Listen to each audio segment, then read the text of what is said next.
5-10 minute का प्रश्न उत्तर ही रहेंगी।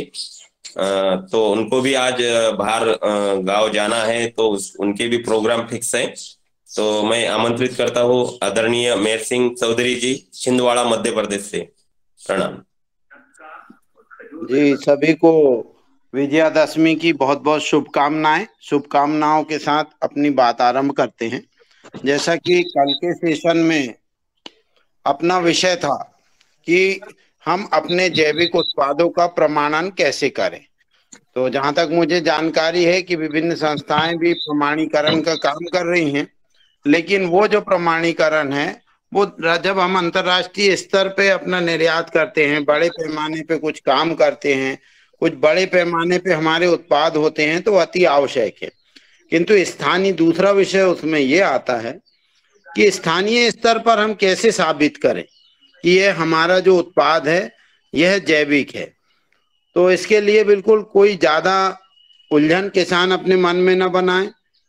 इसमें हम ये कर सकते हैं, जैसा मैंने कल के सत्र में कहा था कि 4-5 ग्रामीण के वरिष्ठ जनों का हम वहां भौतिक सत्यापन करा के पंचनामा तैयार अपने पास रखें। जो हमारा प्रोडक्ट है उस पंचनामे की प्रति हम उसमें लगा सकते हैं। और जैसा कि वर्षों से हम लोग लड़ाई लड़ रहे थे शपथ पत्र के स्वतः सत्यापन की, कुछ हमारी जो व्यक्तिगत जानकारियां हैं वह हमारे स्वतः के हस्ताक्षर से सत्यापित होती हैं। उसका आजकल कानून भी आ गया है। पहले ये कानून नहीं था, अधिकारियों के आगे पीछे हम लोग घूमा करते थे कि वह अटेस्टेड कर दो, इसको सत्यापित कर दो। तो इस तरह का हम एक काम इसमें कर सकते हैं। पैकिंग मटेरियल में हमको थोड़ा परिवर्तन करना पड़ेगा। अभी जैसा कि मैं हमेशा कहा करता हूं कि हम समाधान बने, समस्या ना बने। अभी हुआ यूं कि जूट पैकिंग पूरी मंडियों से गायब हो रही है, धीरे धीरे प्लास्टिक पैकिंग आ रही है। एक तरफ तो हम कह रहे हैं कि प्लास्टिक बैन हो, ये वातावरण को खराब कर रहा है, और दूसरी तरफ हम जो प्राकृतिक पैकिंग है उसको खत्म कर दिए हैं। अब शुरू में ऐसा लगा हमें किसान भाइयों कि ये जो प्लास्टिक पैकिंग आ रही है सस्ती पड़ रही है, लेकिन ये सिंगल टाइम डिस्पोज जैसी हो गई है। अब एक बोरा पैकिंग या जूट पैकिंग जो थी तो वो प्राकृतिक रूप से उसमें ज्यादा सुरक्षा थी, सब्जियों में, अनाजों में, सभी में, और बार बार उपयोग की चीज थी। एक बोरा अगर हम लेते थे तो वो हमको 50 बार रीपैक होता था, पर अभी ऐसा नहीं है। तो इस तरफ भी हमको ध्यान रखना पड़ेगा। अभी सब्जियों की पैकिंग में ये कोरोना काल से एक नई समस्या अपने सामने आई। व्यापारी कम माल ले जाना चाह रहे थे।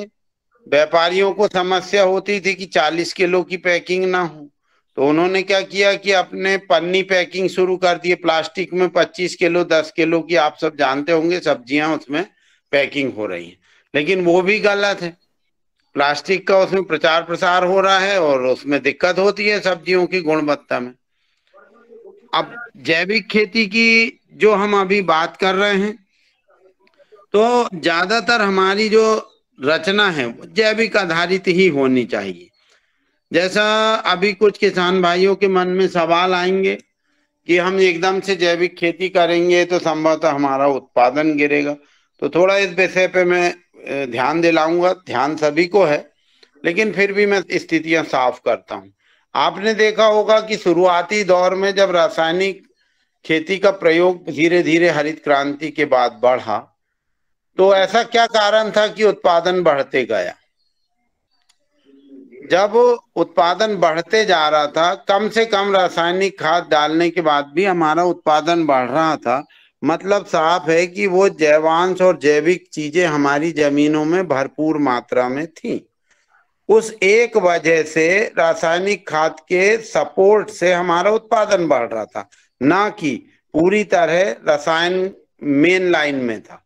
लेकिन अभी क्या हुआ, धीरे धीरे जब हमने रसायनों का उपयोग बढ़ाया तो वो जो हमारी जैविक चीजें थी, जैवांश थे, उनसे हम धीरे धीरे दूर होते चले गए।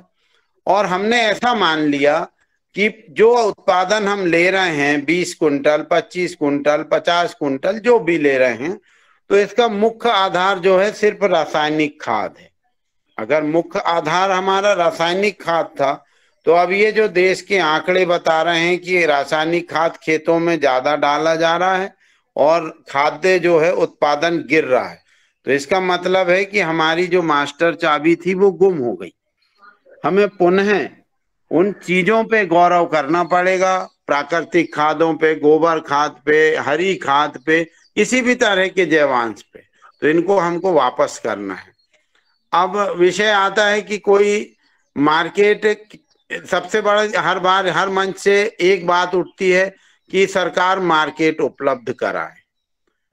मुझे नहीं लगता, मुझे कहीं से भी नहीं लगता कि सरकार के द्वारा हम इस परिवर्तन को कर पाएंगे।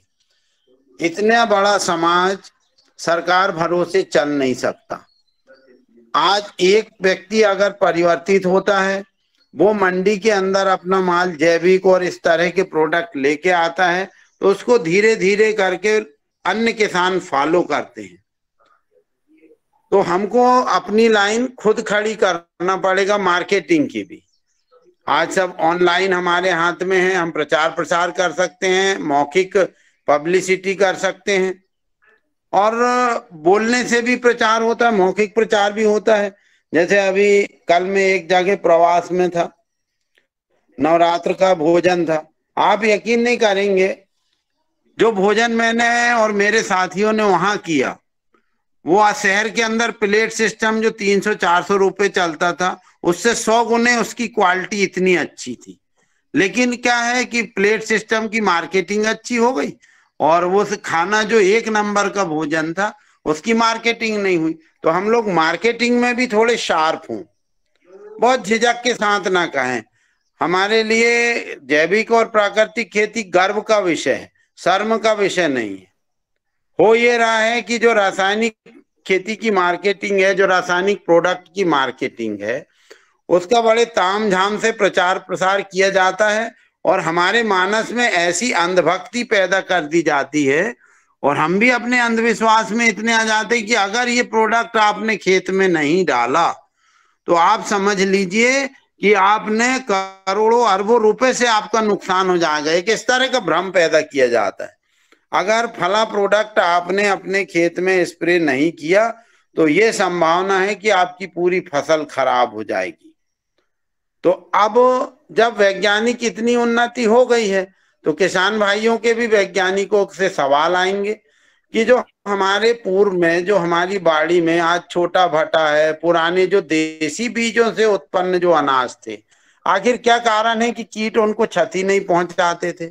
आखिर उनके पत्तों में कौन सी चीजें थी कि कीट उनको कुतर नहीं पाते थे? आखिर वो उनके स्किन इतनी, फल की इतनी हार्ड कैसे थी कि कीड़ों के लिए वो उपलब्ध नहीं थी? और जब हम इतना हाइब्रिड में संशोधन करके जीन्स टेक्नोलॉजी के माध्यम से इतना ट्रांसफॉर्मेशन हमने कर लिया है कि हम छोटी सी भेजरी में जीन्स डाल के उसी कैरेक्टर को इतने बड़े बड़े बॉल साइज के टमाटर बना रहे हैं, तो क्या हम ऐसी वेराइटीज नहीं बना सकते जो रोग रोधी हो? ये वैज्ञानिकों से हमारा आग्रह है। जैसे अभी टीएलसीबी के लिए भी कुछ प्रतिरोधी नस्ल तैयार हुई है, जैसे मूंग की हुई है, भिंडियों में भी कुछ अच्छी वैरायटियां आई हैं कि उनमें जो है रोग कम लगता है। तो वैज्ञानिकों से मेरा आग्रह है कि किसान अपने स्तर से प्रयास कर रहे हैं, लेकिन भाई साहब, वैज्ञानिक भी कम से कम ऐसी प्रजातियां विकसित करें जो रोग रोधी हो, जो मौसम का प्रतिरोध अच्छे से कर सकें, और किसी भी परिस्थिति में हमें उत्पादन दे पाए। अभी मैं कुछ नर्सरियों का अध्ययन किया, अभी कुछ जो हाइब्रिड्स डाले थे, तो ये अतिवृष्टि की जो हुई है, इसमें हाइब्रिड्स में जमीन से जड़ सड़न, जड़ गलन, पौध गलन, ये सब बीमारियां देखी गई हैं। और वहीं मैंने देसी गोभी की नर्सरी किसानों को डलवाई हुई है, तो वो इतने पानी गिरने के बाद भी उनका जर्मिनेशन 80 से 90% आया। तो इस तरफ भी हमको ध्यान देना पड़ेगा कि हम वैरायटी कौन सी चुने। ये नहीं कि हम हाइब्रिड लगाएं, हाइब्रिड उत्पादन करें और फिर उसका जैविक के टैग लगा के मार्केटिंग करें। ऐसे हमको धोखाधड़ी करना नहीं। बहुत सी चीजें हैं। एक बार एक भिंडी की वैरायटी थी, जब वो भिंडी की वैरायटी किसानों के खेत में लगवाई गई तो जो कैरेक्टर हाइब्रिड भिंडी के मेंटेन हो रहे थे उससे 19-20 लगभग उसके भी वही कैरेक्टर थे। तो फिर हमको थोड़ा ध्यान आता है कि हम जा किस तरफ रहे हैं। अब पहले आज हम देख रहे हैं बीज पे हमारा पूरी तरह विदेशी कंपनियों का कब्जा है और हमको अपने देसी बीज की गरिमा भूलते जा रहे हैं। ऐसा लगता है कि अगर विदेशी बीज और हाइब्रिड बीज लगाया नहीं तो हमारा उत्पादन बिल्कुल शून्य हो जाएगा।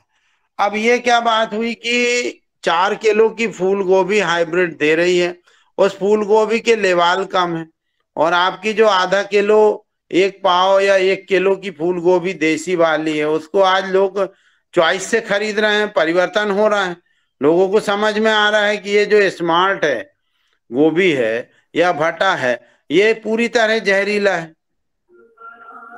कुछ जगह के विषय आते थे कि सब्जी विक्रेता जो है वो उसमें कलर मिला रहे हैं, तो ये सब बंद होना चाहिए, इस पे भी हमारी नजर होना चाहिए। अब हम कहें कि सरकार इस पे प्रतिबंध क्यों नहीं लगाती, तो हम सब्जी खरीदने जाते हैं, अपना उत्पाद खरीदने जाते हैं तो हम भी तो छानबीन करें ना कि भाई साहब आप गुड़ में क्या मिला रहे हैं, भाई साहब आप इसमें किस तरह का ये ऐसा हरा कलर मेरे हाथ में क्यों लग गया। तो ये टोका टाकी जो सिस्टम है ये व्यवस्था को सुधारता है, चाहे खेती हो या कहीं भी हो प्रशासनिक स्थितियां हो। तो मेरा आग्रह है कि जहां जो भी बात मन में आती है तुरंत प्रतिक्रिया दें। हम सब कुछ चलता है नहीं, जो प्रॉपर है वो चलना चाहिए। अभी विचारधारा के क्रम में हम देखते हैं हमारे किसान भाई का एक बहुत वो है कि वो हमेशा शिकायतों से भरे हुए रहते हैं, उनकी शिकायतें खत्म नहीं होती। अतिवृष्टि हो गई तो शिकायत, सूखा पड़ गया तो शिकायत। लेकिन इसके पहले भी हम लोग देखते थे कि हमारे जो पूर्वज जिससे बड़े बड़े सूखा उन्होंने झेले, बड़ी बड़ी अतिवृष्टियां झेली, उनके पास संसाधन कम थे, उनकी शिकायतें भी कम थी, क्योंकि वो अपना संसाधन पूरी यूनिट खड़ी करके रखे हुए थे। उनके पास चारा, उनका पशुधन, उनका उद्यानिकी वो जिस रूप में था, आखिर हमको भी वही रूप फिर से खड़ा करना पड़ेगा। मानसिक विचारधारा भी जैविक की तरफ हमको मजबूत करनी पड़ेगी। जैसे स्वामी विवेकानंद जी ने कहा था कि strength is life, weakness is death.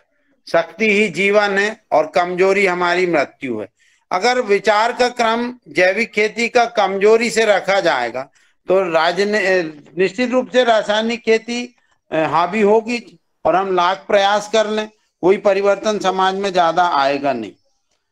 अब वो लोग कहेंगे कि एकाएक हम कैसे परिवर्तन कर लें, तो जैसे अभी आप किसी की गुटखा की या किसी भी तरह की लत छुड़ाना है चाहते हैं तो उसका मनोवैज्ञानिक तरीका है कि भाई आप 20 सुपारी अगर रोज खा रहे हैं तो उसमें 1 सुपारी आप रोज गिन के कम करें। अगर वो ऐसा करते हैं तो आप देखेंगे 30-40 दिन में वो उनका गुटखा छूट सकता है। तो खेती का भी वैसे ही है, आपने एक बार की पहले प्रयास में अगर 1 एकड़ में अपन ने 2 ट्राली गोबर खाद डाले हैं, उसके सपोर्टिव में 25 किलो अगर डीएपी या 12-32-16 या जो भी अनुशंसित खाद है वो अगर आपने डाली है तो बहुत ज्यादा हार्म नहीं होगा। फिर अगले बार 5 किलो कम करें, फिर अगले बार 5 किलो कम करें, ऐसा करके 2-3 साल में आप विदा हो जाते हैं। अभी मैं देखता हूँ जैविक खेती के भी नॉर्म्स जो आ रहे हैं उसमें इतना क्रिटिकल कंडीशन मेंटेन करने की बात कही है कि हमारे किसान भाई उसमें इच्छुक नहीं है। अब कौन अपनी 1-2 एकड़ की जमीन को 3 साल तक उत्पादन गिराते बैठेगा, और कौन उसका इतना अच्छा सहमति नहीं बन पाती किसानों में। एक समस्या ये भी है, एक मेरे मित्र थे कमिश्नर पस्तौर जी, तो उन्होंने एक बार कहा था कि भाई साहब मेड़े तो मिल नहीं सकती लेकिन आपस में फसलें मिल सकती है। तो मैंने कहा भाई साहब हम लोग समझे नहीं, तनिक पूरा स्पष्ट करें। तो उन्होंने उस समय बताया था कि भाई साहब एक क्षेत्र में 10, 15, 20 किसानों का जो समूह है वो एक तरह की फसलें लगाएं। तो एक तरह की फसलें लगाने से यह होगा कि जो व्यापारी आएगा उसको बड़ी मात्रा में ट्रक का लोड मिल जाएगा, तो वो अच्छे रेट में खरीदेगा, जगह से उसका माल उठ जाएगा, और जो माल वो कंपनी से खरीदेंगे तो कंपनी से जो बीज दवाएं जो भी खरीदेंगे तो वो कम मात्रा में उनको रेट कम लग जाएगा। तो उनकी ये बात बहुत जांची थी। अभी कुछ किसान हमारे इस दिशा में काम कर रहे हैं, 8-10 लोगों की समितियां बनती है, वो आपस में सेट करते हैं, तो वो लोग सही में ग्रो कर रहे हैं। अभी ये कृषि सुधार कानून आए थे, उसमें कुछ तकनीकी खामियां थी, उसको किसान संघ के तरफ से केंद्र सरकार को दिया गया था। तो उसमें एक विषय आया था कि हमारी अनुबंधित खेती का। अब आपको बता दें कि छिंदवाड़ा जिले में पेप्सिको और इस तरह की 2-3-4 हल्दीराम जी ऐसी 4-5 कंपनियों का यहाँ आलू लग रहा है। अब ये आलू जो है बायबैक हो रहा है। तो मैं कल जो प्रवास में था तो मैंने किसानों से उनकी प्रतिक्रिया चाही, तो बोले भाई साहब मार्केट में जो है निरंतर उतार चढ़ाव होते रहता है, इसलिए हम लोग बोले बायबैक अनुबंधित आलू की तरफ ज्यादा जा रहे हैं। 5 से 10% बोले किसान जो है अनुबंध के बाहर हैं। अब ये बताइए, हम एक तरफ अनुबंधित खेती की आलोचना करने लगते हैं। तो मेरा किसान भाइयों से यही निवेदन है, कोई चीज अंतिम नहीं होती, कुछ हमें सिखाएं, कुछ हमसे सीखें। अगर किसी क्षेत्र में मेरा अनुभव ज्यादा है तो मुझसे आप लें, किसी क्षेत्र में मेरा अनुभव कम है तो आप मुझे दें। ऐसा एक परस्पर संवाद की स्थितियां अपन कायम रखें और इसको बढ़ाएं। और टेक्नोलॉजी के माध्यम से भी बढ़ा सकते हैं, व्यक्तिगत संपर्कों के माध्यम से बढ़ा सकते हैं, छोटी छोटी संगोष्ठियां कर सकते हैं। कोई बड़े कार्यक्रम आपको बहुत जरूरी नहीं होते। बड़े कार्यक्रमों के लिए कई बार ऐसा होता है कि आपने बहुत बड़ा कार्यक्रम किया, अगर वो फेल हो गया तो वो गलत मैसेज जाता है।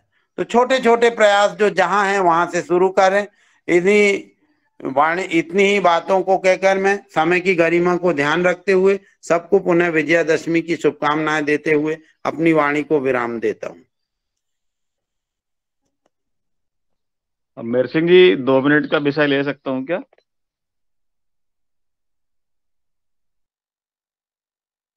जी जी। मेरा नाम नारायण सिंह पटेल है। मैं नरसिंहपुर जिले के करकबेल ग्राम से जुड़ा हूँ और सम्मानीय मेहर सिंह जी के माध्यम से मैं आज पहली बार इस मीटिंग में, इस कार्यक्रम में जुड़ा हूँ। जैसा कि सम्मानीय मेहर सिंह जी ने कहा, जैविक खेती के लिए, जैविक खेती करने के लिए बहुत सारे लोग, बहुत से किसान तैयार हैं और पूरी ईमानदारी से, निष्ठा से इस काम को कर सकते हैं। और समस्या आ रही है जैविक उत्पादों की बिक्रय की। तो मेरा केवल इतना निवेदन है कि हम सारा कुछ कर सकते हैं किसान, लेकिन जो उपभोक्ता हैं, जो कंज्यूमर हैं, उनको एक बार अवेयर करने की जरूरत है। यदि मांग आएगी तो मांग की पूर्ति भी बहुत अच्छी तरह से उत्तम प्रकार के उत्पादों के साथ में किसान कर सकते हैं। इस बात की तरफ हमें ध्यान देने की जरूरत है। केवल इतना ही निवेदन मैं करना चाह रहा था। विजयादशमी की सभी को शुभकामनाओं के साथ अपनी बात यही समाप्त करूंगा। धन्यवाद। धन्यवाद आदरणीय पटेल साहब। सदन में और किसी हमारे भाई बहन का कोई मन में कोई बात आ रही है तो कमेंट करना चाहते हैं तो सदन खुला है, अपना सदन है, आप अपनी बात रख सकते हैं। जी भाई साहब। राहुल भैया, राहुल भैया। जी जी जी भाई साहब, हमारे साथ नारायण पटेल जी जुड़े हैं जिनकी वाणी हमने सुने, और साथ में हमारे जसवीर सिंह जी भी जुड़े हैं, लुधियाना, अपने जो जैविक इंडिया अवार्ड के विनर है, 3rd विनर। तो हम उनको भी आमंत्रित करना चाहेंगे कि 2 शब्द कहे, तो फिर आगे हम लोग फिर उनसे भी आगे चर्चा कर सकेंगे।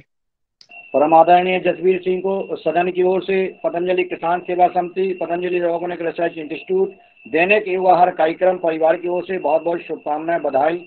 और हमारे पटेल साहब को और जसवीर सिंह जी को और ऐसे हमारे किसान भाई जुड़े हैं जो देश में अवार्डेड हैं, हो रहे हैं, अच्छा काम कर रहे हैं, किसानों को दिशा दे रहे हैं। आप सबको प्रणाम करते हैं और जसवीर जी को जैसे कि हम सबको दर्शन हो रहे हैं, और चाहूँगा कि सदन को मैं अपना कमेंट, अपनी बात और मार्गदर्शन देने का कष्ट करें। आदरणीय जसवीर सिंह।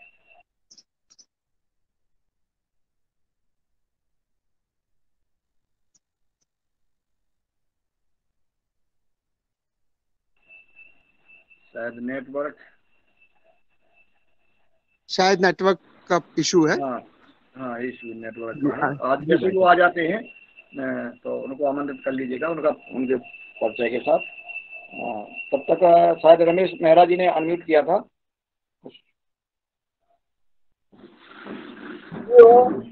जी जी ओम। मेरा जो प्रश्न था वो ये था कि जो देसी बीज की बात हम कर रहे हैं, तो देसी बीज की उपलब्धता में थोड़ी दिक्कत आती है, परेशानी आती है। तो देसी बीज की उपलब्धता कैसे बढ़े, इस पर थोड़ा प्रकाश डाला जाए। जी ओम। जैसे कंपनियों के बीज तो पैकेट में जहां बाजार मिल रहे हैं, हमको भी कुछ ऐसे प्रयास करने चाहिए कि बीज की उपलब्धता बढ़ जाए। ओम। जी, देसी बीज की उपलब्धता कैसे हो, हमारे चीफ गेस्ट महोदय भाई साहब ने बहुत अच्छा प्रश्न किया है कि देसी बीज की उपलब्धता कैसे हो। तो इसके लिए अपने जो किसान समाज के विविध संगठन काम कर रहे हैं, इनके पदाधिकारियों के पास भी जानकारी होती है, और अपने स्थानीय स्तर पर जो अपनी दादी काकी फार्मूला था, पूर्व में जो हमारे परिवारों में बीज लेन देन चलता था, तो अभी हमको पुनः वो प्रयास जागृत करना पड़ेगा। हमको अपने गांव में पता करना पड़ेगा, अपने रिश्तेदारी वाले गांव में पता करना पड़ेगा, अपने जो परिचित है उनके गांव में पता करना पड़ेगा, और इसकी एक सूची बनाना पड़ेगा कि किसके पास में कौन सा बीज उपलब्ध है, कितनी मात्रा में उपलब्ध है, और इसको धीरे धीरे हमको विस्तार देना है। इस बात पे विशेष ध्यान दें। अब हमारे को कंपनियां देसी बीज उपलब्ध कराएंगी नहीं, क्योंकि उनका इसमें कॉमर्शियल नुकसान है। तो हम ये सब मिल के प्रयास करेंगे, जहां जिसको जो वैरायटी लगती है वो कहाँ मिल सकती है।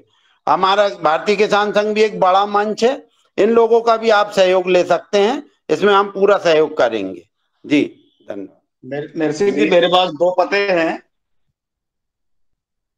हेलो जी बोलिए भाई साहब। मेरे पास 2 पते हैं जो देसी बीज रखते हैं बहुत सारी सब्जियों के और बहुत कुछ। तो यदि आप लोगों को चाहिए तो मैं वो शेयर कर सकता हूँ। दूसरा, हमारे जो राजस्थान के संगठन मंत्री हैं, वो हमारे देसी बीज के राष्ट्रीय प्रमुख हैं, उनके माध्यम से भी हम ये सारी जानकारी इकट्ठी कर सकते हैं। धन्यवाद। जी ओम। उनके फोन नंबर और वो पते जरूर आप सदन में प्रस्तुत करें। जी, मैं मेर सिंह जी को दे दूंगा।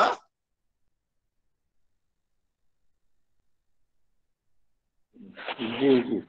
आदरणीय हमारे नारायण पटेल साहब ने जैसा बताया है, रमेश चंद्र मेहरा जी का जो सुझाव था, और आज जो मेल सिंह जी ने बहुत महत्वपूर्ण बातें कही हैं, बहुत महत्वपूर्ण बातें कही हैं कि हमको टोका टाकी जरूर करना है। अगर हमने टोका टाकी नहीं की तो आज जो स्थिति बन रही है, धीरे धीरे सारे हमारे देसी बीज और देसी संस्कार और किसानों के जो क्रियाकलाप हैं खेती करने की, वो विलुप्त होते जा रहे हैं। आधुनिक उसमें आ रहा है हमारा किसान। पहले भी हमारे किसान का कायदे से काम चलता था, पूरा परिवार सुखी रहता था, निरोगी रहता था, और आज कितनी परिस्थिति में गुजर रहा है। पहले सरकारें थी, लेकिन सरकार पे हम आश्रित नहीं थी। यह बात आज जो सदन में बहुत महत्वपूर्ण सुझाव दिया है। मैं जसवीर सिंह जी आज जुड़ गए हैं, मैं आदरणीय जसवीर सिंह जी को साथ सम्मान आमंत्रित करता हूं कि वो आए और सदन को संबोधित करने का कष्ट करें। भाई साहब, जसवीर जी ट्रेन में है तो उनका नेटवर्क प्रॉपर नहीं जुड़ पा रहा है, वो गोल्डन टेम्पल से आ रहे हैं, तो मैं बोला कि अपन 1-2 दिन में उनको ज्वाइन कर लेंगे। जी जी जी जी।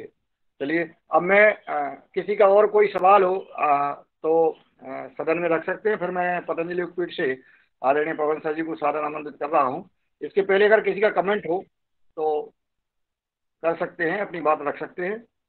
चलिए, इसके बाद हो जाएगा। मैं सत्सम्मान आदरणीय पवन कुमार जी को सादर आमंत्रित करता हूं कि वो आए और सदन को मार्गदर्शन देने का कष्ट करें। जी नमस्कार सभी को, और सभी को आज बहुत बहुत शुभकामनाएं। आज का जो दिवस है हम सब लोग वर्ष में एक बार मनाते हैं, लेकिन मुझे लगता है कि ये जो है ये याद करने के लिए भी समय होता है और उत्साह के भी, उमंग का भी समय होता है। लेकिन हमें जो बुराइयां हैं उस पर विजय पाने के लिए लगातार प्रयास करते रहने हैं। और आज के हमारे मुख्य अतिथि मेर सिंह जी का पुनः स्वागत है आज की योगाहार के धन्यवाद भाई। और जो आपने बातें कल विस्तार पूर्वक बताई और आज संक्षेप में बताई, बहुत महत्वपूर्ण चीजें हैं। और ये बातें भी हमें निरंतर, जब तक कि हम इन बातों का को बार बार इनके ऊपर सुनेंगे नहीं, इनके ऊपर चर्चा नहीं करेंगे, इन विषयों के ऊपर हम छोटे छोटे कदम नहीं उठाएंगे, तब तक के ये चीजें हमारी ऐसे ही चिंतन तक ही सीमित रहेंगी। तो हमें कार्यों में, अपने कार्यों में गति लानी है और इस गति के साथ उसका विस्तार भी करना है। कुछ महत्वपूर्ण चीजें बीजों के विषय पर बातचीत हुई है। बीज हमारा जीवन का आधार है और इस मंच के माध्यम से भी कई हमारे साथी जो बीज बचा रहे हैं, बीज को संरक्षित कर रहे हैं, बीजों का विस्तार कर रहे हैं, बीजों का आदान प्रदान कर रहे हैं, उन्होंने अपना अपना समय दे करके इस सदन में अपना बात कही है। और हमने इस कार्यक्रम के 300वां जो उत्सव है वो बीजों के ऊपर हमने समर्पित किया था। अपने कई हमारे बीज संरक्षक साथी देश के अलग अलग कोने से इस मंच के माध्यम से जुड़े थे। तो वो सारा नेटवर्क है और इस नेटवर्क को और सुदृढ़ बनाने की जरूरत है। और हम जब 525वां उत्सव 9 अक्टूबर को मना रहे हैं, तो पहला हमारा सेशन, जो सेशन का नाम दिया गया है, वह है लिसन टू द फार्मर, यानी कि कृषकों के मन की बात का जो सत्र है, उसमें से पहला जो सेशन है वो बीज संरक्षण के ऊपर है। मेरे साथी, हमारे सबके सहयोगी डॉक्टर भट्ट उस सेशन को मॉडरेट कर रहे हैं और उन्होंने बहुत सुंदर तैयारी कर ली है। और इस योगाहार उत्सव पर जो बीजों का आदान प्रदान हमारा होना है, उसकी भी तैयारी उनके द्वारा की गई है। जो भी साथी 9 तारीख को उपस्थित रहेंगे, उनके सामने वह साक्षात रूप से, नहीं तो ऑनलाइन भी व्यवस्था उसकी की जा रही है कि वो सारे कार्यक्रम का लाइव प्रसारण उसको किया जा सके। तो ये तो रही हमारे एक विषय जो है कि बीज, जिसके ऊपर काफी इस सदन के हमारे जो नियमित रूप से सदस्य हैं उनका भी काफी कुछ अनुभव है और वो अनुभव को वो हम बांटते रहते हैं और उसको इस कार्य को और सुव्यवस्थित रूप से और विस्तार देने की जरूरत है। तो जो भी संगठन हमारे साथ जुड़ते हैं, जो भी संस्थाएं जुड़ती हैं और जो व्यक्ति जुड़ते हैं, क्योंकि हमने देखा है कि ये बीज का जो कार्य है बिल्कुल एक जुनून वाला कार्य है। इसमें बिल्कुल हमारे कई साथी जुनून के साथ जुड़ते हैं। अभी कई कुछ माह पहले हमारे योगपीठ में भी एक हमारे ऐसे ही जुनूनी भाई गुजरात से आए थे और उन्होंने भी कई तरह के बीज संरक्षण संवर्धन किया और वह भी अपने परिवार के साथ मिलके इसी काम में जुटे रहते हैं कि कैसे बीजों को, जो परंपरागत बीज हैं, जो स्थानीय बीज हैं और जो जैविक तरीके से तैयार किए गए बीज हैं, उनका कैसे आदान प्रदान किया जाए। वो चाहे सब्जियों के बीज हों, चाहे वो दलहनी दालों के बीज हों, चाहे अनाजों के बीज हों, फलों के बीज हैं, कई तरह के बीजों पर हमारे साथी काम कर रहे हैं। तो ये हमारे जीवन का आधार है।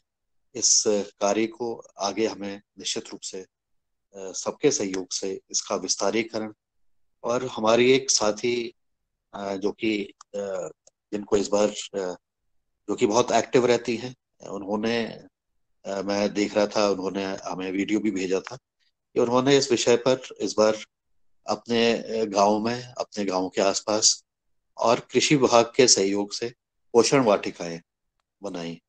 पोषण वाटिकाएं इसलिए क्योंकि उसमें पोषण की हम बात करते हैं, न्यूट्रिशन की बात करते हैं।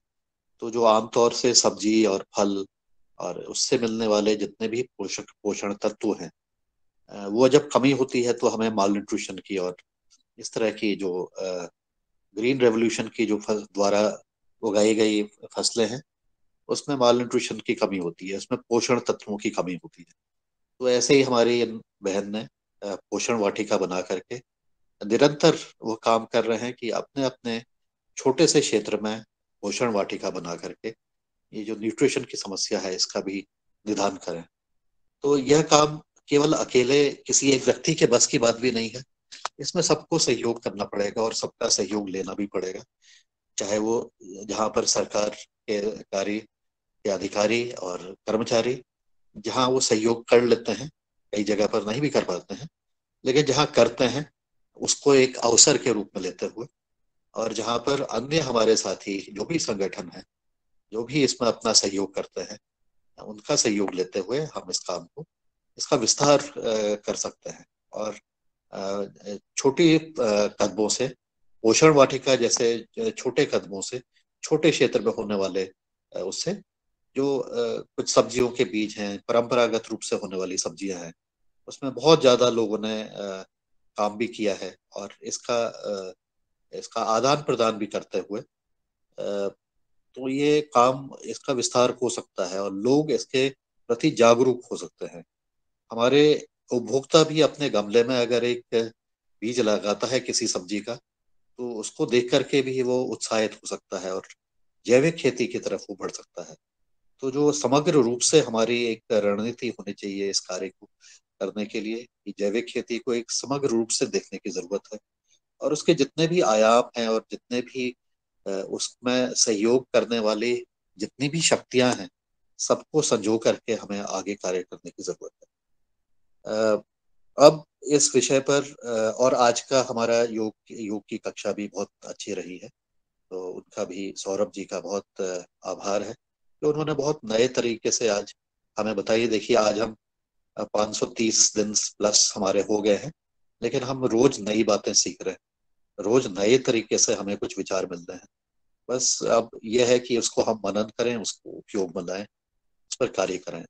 तो आज का दिन अब हमारे पास उपलब्ध है कि हम हमारे आज के मुख्य अतिथि ने, और उन्होंने अपने आसपास का जो उनका संगठन बना हुआ है, कई सारे लोग जुड़े हुए हैं, तो इन सब शक्तियों को संजोते हुए आज हम भगवान से यही कामना करते हैं कि ये सब शक्तियां मिले और इस देश को, इस देश की मिट्टी को, इस देश के जल को और इससे संबंधित जो भी पोषण से संबंधित चीजें हम करते हैं, और हमारे विचारों को जो पोषण मिलता है, ये सब हमारे जीवन को आगे ले जाएगा, हमारे देश को भी आगे ले जाएगा। इन शक्तियों को आगे करने के लिए आज एक बहुत अच्छा अवसर है कि हम उन शक्तियों का उपयोग करें और उससे हम एक दूसरे को लाभान्वित करें और देश को आगे बढ़ाएं। सदन खुला है और मेरा अनुरोध है कि जो हमारे विचार हैं साथियों के, वो सब लिए जाएं, सबकी बात सुनी जाए और हम साथ मिल करके आगे बढ़ें। सभी को एक बार फिर से नमस्कार। ओम, धन्यवाद। धन्यवाद आदरणीय पवन सर जी, आपने मार्गदर्शन दिया। आपका मार्गदर्शन मिलता रहता है। और जैसा आपने कहा है कि कार्यक्रम, इस सदन की दैनिक व्यवहार कार्यक्रम सभी के सहयोग से, व्यक्ति, संस्थान और संगठन सभी के सहयोग से चल रहा है और सबका कार्यक्रम है। एक व्यक्ति या एक संस्था या एक संगठन विशेष का नहीं है, सबको समाहित करके हम चल रहे हैं। हमारे किसान भाई विभिन्न संगठनों से जुड़े, जैसे आज हमारे मेर सिंह जी हैं, किसान संगठन से हैं, और चूंकि किसानों के हित की बात हम कर ही रहे हैं, तो हम सब को मिल करके कोई संस्थान है चलाते हैं, कोई धार्मिक संस्थान चलाते हैं, कोई व्यापारिक संगठन है, कोई सामाजिक हैं, कोई राजनीतिक हैं, जो भी हैं, किसान हम सब कुछ है। और जो किसान हैं वो सब इस संगठन से, इस कार्यक्रम से जुड़े, ऐसा हमारा आह्वान करते हैं हम। और आज का, अगर कल का कुछ व्यक्तियों के कुछ सवाल रह गए थे आदरणीय हमारे सौरभ उनसे, सिंह जी से, तो वो आज सवाल कर सकते हैं, अभी समय है। किसी का कोई सुझाव हो दैनिक व्यवहार कार्यक्रम के लिए तो सुझाव भी दे सकते हैं, अपनी बात भी रख सकते हैं, अपने सवाल भी कर सकते हैं। नारायण सिंह जी भाई साहब।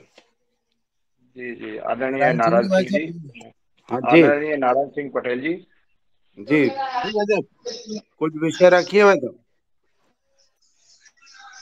नहीं, अभी ऐसा मेरे पास कोई विषय नहीं है। मुझे जो कहना था, एक आग्रह मैंने कर भी दिया है, दोबारा से फिर बोलता हूँ कि जैविक उत्पाद के लिए किसानों से ज्यादा कंज्यूमर को प्रोत्साहित करने की आवश्यकता है, उस पर हम ध्यान दें, केवल मेरा यही अनुरोध है। दूसरा, जैसे जैविक बीजों की बात कही, तो मैं आपको वो शेयर कर दूंगा। माननीय मोगी जी का नंबर, और 2 किसानों के और हैं, एक जयपुर से हैं, एक अपने मध्य प्रदेश के गुना जिले से हैं। जी, वो आप सूची बना लीजिएगा और सदन को आप उसको जी बता दीजिएगा कल। जी, मुझे बोलने का अवसर देने के लिए आप सबका धन्यवाद। नहीं नहीं, आपको निरंतर अवसर दिया जाएगा। जी भाई साहब का मैं परिचय करा दूं, आप प्रांत के दायित्व में हैं। और भाई साहब अपना पूरा परिचय बता दीजिए ना थोड़ा सदन को। मेरे पास भारतीय किसान संघ का प्रांत उपाध्यक्ष का दायित्व है, और दूसरा भारतीय एग्रो इकोनॉमिक्स रिसर्च सेंटर का मैं मध्य प्रदेश का प्रमुख हूँ। और हाँ, और जो मध्य प्रदेश में विज्ञान और प्रौद्योगिकी परिषद है उसका मैं सदस्य हूँ, और ग्रामोदय विश्वविद्यालय चित्रकूट का मैं प्रमंडल का सदस्य हूँ।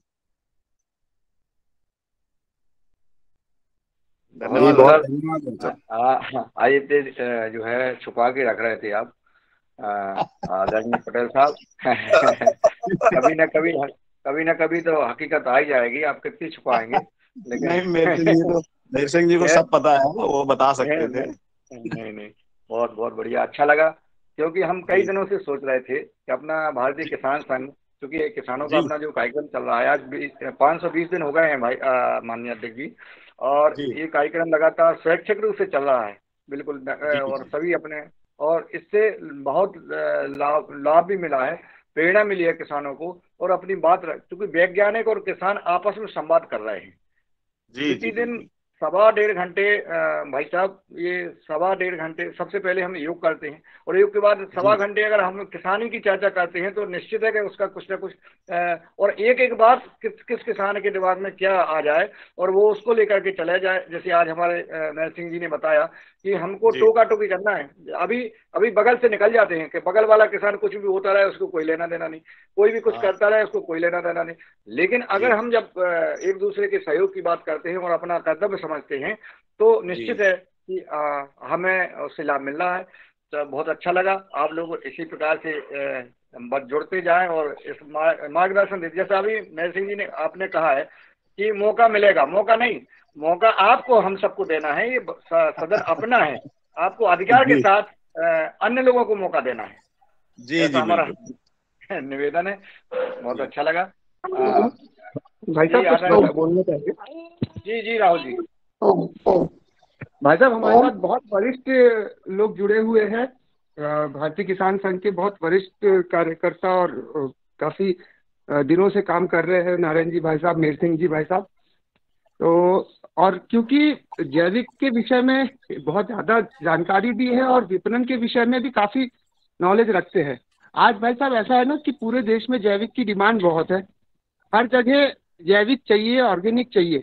उसको हम लोग सिंक्रोनाइज करके किस प्रकार से चैनलाइज करके काम कर सकते हैं, हमें इन सब का अनुभव लेते हुए इसमें आना होगा। क्योंकि मेन जो विपणन की समस्या होती है, मार्केटिंग की समस्या होती है, उसको हम अगर निजात पा लेंगे तो हम अपने किसान भाइयों को दुगुना नहीं 4 गुना रेट दिलवा सकेंगे। तो सही है जी नारायण जी भाई साहब, विपणन के विषय में थोड़ा सा जानकारी चाहेंगे कि हम लोग किस प्रकार से अलग अलग शहरों में अपने किसान भाइयों का सामान अच्छे दामों पे, उचित मूल्यों पे भिजवा सकते हैं या बेच सकते हैं। उसमें राहुल जी मुझे लगता है अपन जैसे बड़े शहर हैं, जैसे छिंदवाड़ा है, जबलपुर है, भोपाल है, ऐसे जो बड़े शहर हैं या जिला केंद्र अपन कह सकते हैं, जिला केंद्रों पे हमको योजना करके हमारा एक व्यक्तिवार है, भले ही हम उसको पेमेंट देना पड़े, या हमारे किसानों में से ही कोई जो लड़के हैं आजकल पढ़ लिख के आ रहे हैं उनको बिठाल के एक हमें केंद्र बनाना पड़ेगा, और विश्वसनीयता के साथ। सबसे बड़ा शब्द इसमें मैंने जोड़ा है विश्वसनीयता। ऐसा ना हो कि हम जैविक के नाम पे और रसायन उधर पकड़ा है लोगों को। तो विश्वसनीयता हमारी इतनी होना चाहिए कि हमारा जो प्रोडक्ट है वो 100%, भले ही सर्टिफाइड नहीं है लेकिन 100% वो जैविक है। इस तरफ हमें ध्यान देने की जरूरत पड़ेगी। और यदि हम इस तरह के कोई केंद्र खोल पाए और शहरों के अंदर, तो निश्चित रूप से आज नहीं तो कल उन पे हमें बहुत बड़ी सफलता मिलेगी और हम अपने प्रोडक्ट बेच सकेंगे।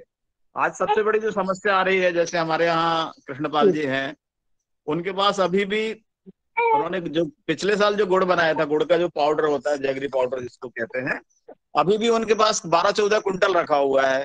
तो इस तरह की स्थिति निर्मित ना हो, इसके लिए हमें सब लोगों को मिलकर विचार करने की जरूरत है। धन्यवाद। इसमें भाई साहब एक चीज और महत्वपूर्ण रखती है कि जो पैकेजिंग होती है हमारे सामान की, कृष्णपाल जी का गुड़ तो बहुत अच्छे से पैक करते हैं वो, और उनका मार्केट बन रहा है, फिर भी उनके पास इतना सामान रह जा रहा है। तो हाँ। हमें थोड़ा अपनी पैकेजिंग के लिए भी ध्यान देना होगा, क्योंकि दिखावा भी बहुत जरूरी होता है कस्टमर के पास। हमारा हाँ माल जी, तो अच्छा ही हो, गुणवत्ता के साथ साथ अगर हम लोग पैकिंग के ऊपर भी थोड़ा ध्यान दें, उस पर किस प्रकार से कार्य कर सकते हैं, क्योंकि किसानों के पास दूसरे काम बहुत रहते हैं। वो हाँ। खेत से सिर्फ माल निकालने के पीछे लगा रहता है, लेकिन फिर जो उसको विपणन होना चाहिए उस पर ध्यान वो उतना नहीं दे पाता, परसेंट ऑफ ध्यान कम हो जाता है। नहीं, वो सही बात है ना, विपणन और उत्पादन दोनों काम एक साथ नहीं कर सकते हैं, तो विपणन की हमारी सेपरेट व्यवस्था हमें बनाना पड़ेगी। और फिर पैकिंग वगैरह तो बहुत सहज काम है, उसमें कोई ज्यादा समस्या नहीं है। हम जैसी पैकिंग चाहेंगे वैसी पैकिंग हो सकती है। जी तो हाँ। राहुल जी आप सही कह रहे हैं। इसमें जो पैकेजिंग का काम है ये इस पे ध्यान देना बहुत जरूरी है। जी, इसमें समस्या क्या आ इसका जाती है भाई साहब कि जब हम लोग पैकिंग करने जाते हैं तो किस वस्तु से पैकिंग करना। अब चूंकि नारायण जी भाई साहब को अनुभव है, तो एक सत्र इस प्रकार से लिया जाए जो हम लोग सिर्फ पैकेजिंग पे काम करें और सस्ते दाम पे, कम कीमत पे अच्छी गुणवत्ता का पैकिंग अपन अपने मटेरियल का कैसा किया जा सकता है जो बाजार में हम लोग भेज सके। इससे एक बहुत अच्छा ये सुंदर सत्र हो सकता है। राहुल जी, ये जो जैविक जी का बिल्कुल। पैकिंग का मटेरियल आता है ना, वो बिल्कुल फूड ग्रेड का होना चाहिए। और वो सस्ता नहीं होता, वो सामान्य से महंगा ही होता है। भाई साहब किसानों को अफोर्डेबल भी होना चाहिए, वो चीजों पे ध्यान देना हाँ, होगा ना। वो देखना पड़ेगा। जब ज्यादा क्वांटिटी में डिमांड आएगी उसकी अपने बीच से, तो हो सकता है कुछ कम हो उसके रेट। लेकिन आज की तारीख में यदि हम बात करें तो जो फूड ग्रेड का पैकिंग मटेरियल है वो सामान्य से महंगा है। मेर सिंह जी भाई साहब ने जिस प्रकार का विषय रखा था कि अभी जो प्लास्टिक के बैग यूज हो रहे हैं उसके जगह अगर हम लोग जूट के या हमारी जो ट्रेडिशनल पहले जो यूज होता था जो बायोडिग्रेडेबल रहे और जो प्रकृति के साथ संवाद करने वाला रहे, ऐसा फूड ग्रेड मटेरियल अगर हम लोग यूज कर सके तो भी हाँ, बेहतर होगा। बिल्कुल। जी भाई साहब आगे सत्र। बहुत बहुत सुंदर राहुल भैया। जी जी महाराज जी, एक मिनट। जी, पिछले बार हमने जब पीजीए सर्टिफिकेशन के कुछ किसानों को जो प्रशिक्षण दिया और उन्होंने कन्वर्जन के बाद जब धान लगाई, तो समस्या ये पैदा हो गई है कि किसान चाहता है कि उसको जो है एकदम से उसका माल बिक जाए, उसे राशि मिल जाए। जैविक में ये हो रहा है कि धीरे धीरे सामान बिकता है, इस पर भी कुछ ध्यान दिया जाना चाहिए। दूसरा ये है कि एक साथ नहीं बिकेगा तो किसान जो है फिर वो अपनी पूर्ति कैसे करेगा।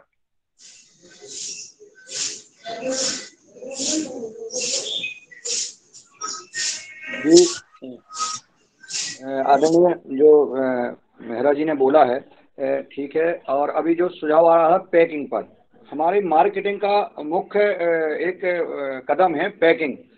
क्योंकि हम जब बाहर घर से निकलते हैं तो हमारे कपड़े हमारा बताते हैं कि हम कपड़े क्या पहने हैं, कैसे पहने हैं, और पैकिंग हमारा उत्पाद हमारा पैकिंग पर निर्भर करता है। ये बात सही है, क्योंकि आज जो कंपटीशन का ज़माना है, जो विदेशी कंपनियां हैं, केमिकल वाली कंपनियां हैं, वो पैकिंग पर अधिक पैसा खर्च करती हैं। लेकिन हमारा उनसे अभी हमारा उनसे मुकाबला है, क्योंकि जो हरित क्रांति के नाम पे किसानों की भी कुछ जो सोच बढ़ गई है।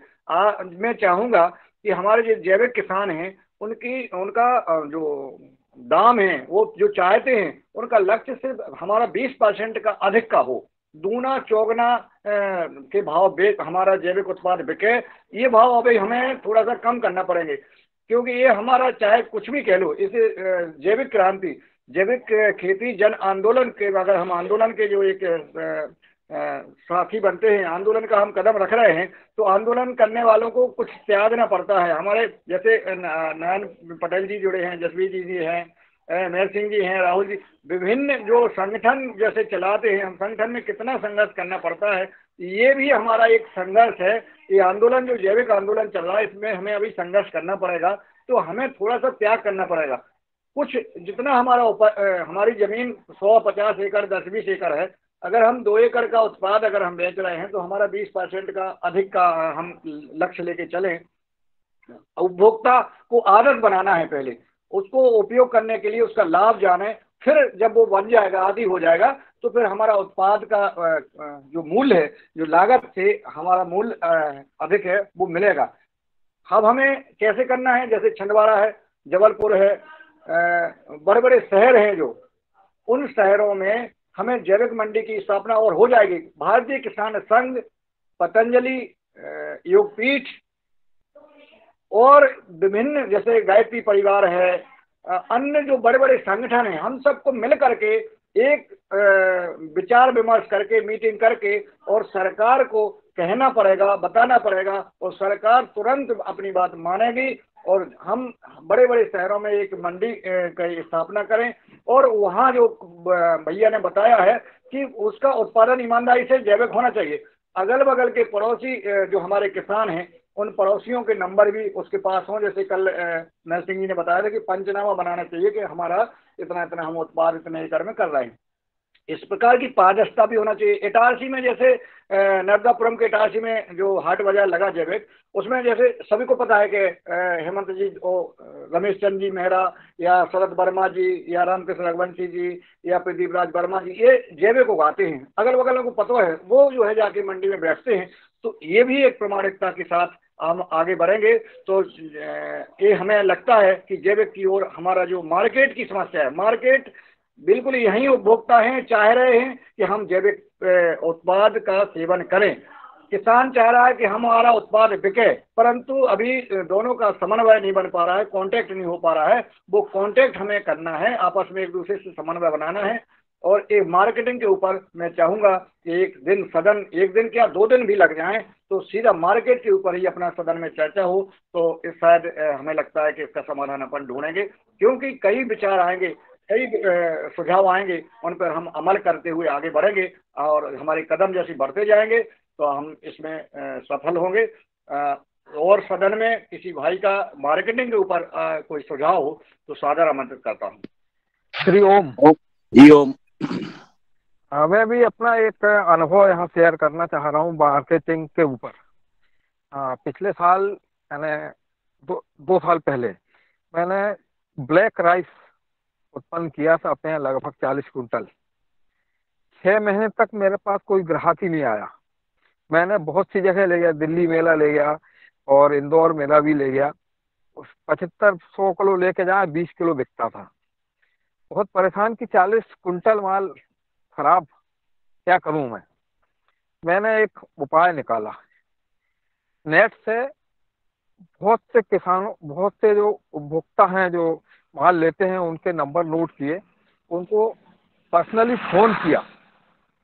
कई लोगों को फोन करने के बाद 4-5 संस्थाएं या किसान मेरे पास मेरे से संपर्क किए और चावल देने की उन्होंने बात की। और 2 किसानों ने ही मेरा पूरा माल ले लिया। रेट जरूर कम थे, किंतु मैं अपना माल बहुत अच्छे से बेच पाया। उसके बाद मैंने देखा कि बहुत ज़्यादा परेशानी हुई है ब्लैक राइस बेचने में। उसके लिए मुझे कम से कम 8-10 दिन तो मैं नेट पर लगा रहा, कैसे ढूंढूं, किसको ढूंढूं। बहुत लोगों से बात संपर्क करने के बाद 2 किसान मिले तो उन्होंने मेरा पूरा माल ले लिया। धन्यवाद। आपका क्या भाव बिका था ये? सॉरी आदरणीय, आपका क्या भाव बिका था जी? मेरा कहीं 70, एक जन ने 70 रुपए किलो लिया था, इसने 60 रुपए किलो जी।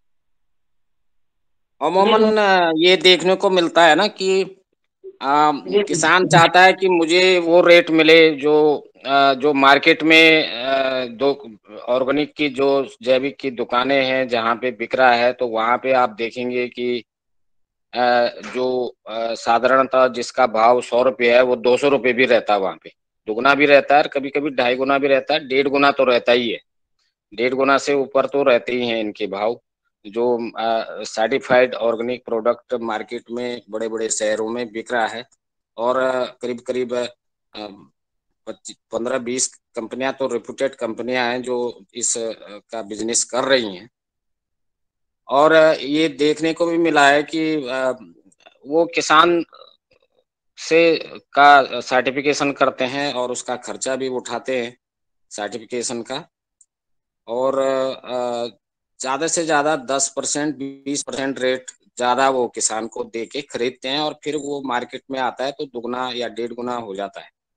तो किसान को ये लगता है कि बहुत नाइंसाफ़ी हो रही है हमारे साथ। लेकिन मैंने जब प्रक्रिया देखी है, कोई व्यक्ति दिल्ली में एक अच्छी जगह पे दुकान खरीदता है तो उसका किराया ही 20-25 हज़ार 30 हज़ार रुपये मंथली होता है, और उसमें एक स्टाफ, प्रोसेसिंग और ये सब चीज़, पैकिंग इत्यादि का खर्चा ही 20% आ जाता है। फिर उस किसान से जो माल मिलता है वो साफ नहीं होता है। तो ये चीज़ें भी एक मतलब जिसको हम जानते नहीं है, क्योंकि 20-30% तो वैसे ही 20%, 15-20% वैसे ही उसका कॉस्ट बढ़ जाती है। हाँ, डेफिनेटली प्रॉफिट होता है। जो सबसे ज़्यादा प्रॉफिट ऑर्गेनिक का मार्केटिंग का है वो एक्सपोर्ट में है।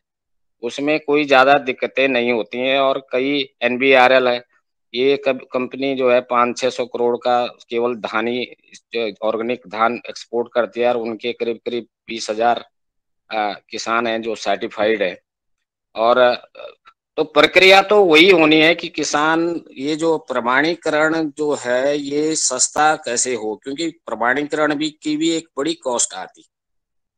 उसका एक अल्टरनेट तो पीजीएस प्रमाणीकरण है, और उत्तराखंड गवर्नमेंट में सरकारी स्तर पर पीजीएस प्रमाणीकरण किया जा रहा है, और उत्तराखंड गवर्नमेंट द्वारा प्रोडक्ट भी लॉन्च किए गए हैं, जिसमें ज़्यादातर नॉन पेरिसेबल, जैसे दालें हो गई, राजमा हो गया, या मंडुआ, झंगोरा, या चावल, इसका एक पैकिंग गवर्नमेंट की तरफ से निश्चित की गई है, जिसपे लोगो इत्यादि है, और वो यहाँ पे जो जिला स्तर और ब्लॉक स्तर पे जो दुकानें खोली गई हैं वहाँ पे बिकता भी है।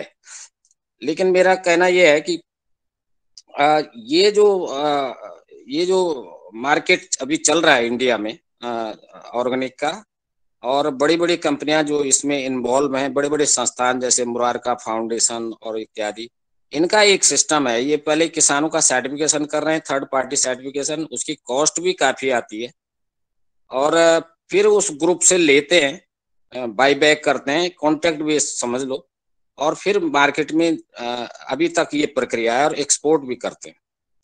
अगर किसान संगठन ये काम करना चाहें तो एफपीओ के माध्यम से, जो फार्मर प्रोड्यूसर कंपनी बना के, या फिर संगठन बना के, मैंने महाराष्ट्र में, क्योंकि सबसे पहले पूंजी की जरूरत पड़ती है, तो पूंजी के लिए कहाँ जाए, तो महाराष्ट्र में मैंने एक मॉडल देखा है। वहाँ पे ग्राम स्तर, ब्लॉक स्तर, तहसील तालुका स्तर, और उसके बाद डिस्ट्रिक्ट स्तर पे एक ऐसा लिंकेज है, उसमें समितियां हैं जिनको फाइनेंस करती है गवर्नमेंट, और उसको रिवॉल्विंग फंड कहते हैं वो। तो जिला स्तर पे बड़ा रिवॉल्विंग फंड होता है, फिर ब्लॉक स्तर पे छोटा होता है, फिर ग्राम स्तर पे, तो वो रिवॉल्विंग फंड का ब्याज भी उनको देना होता है। सरकार जो है उनको पॉइंट लगभग फ्री में देती है जिला स्तर पे, लेकिन जिला स्तर वाले ब्लॉक स्तर को 1% या 0.5% पे ब्याज पे पैसा देते हैं, और वो फिर गांव को 1% ब्याज भी, इस तरह का है, लेकिन जितनी मात्रा में चाहिए।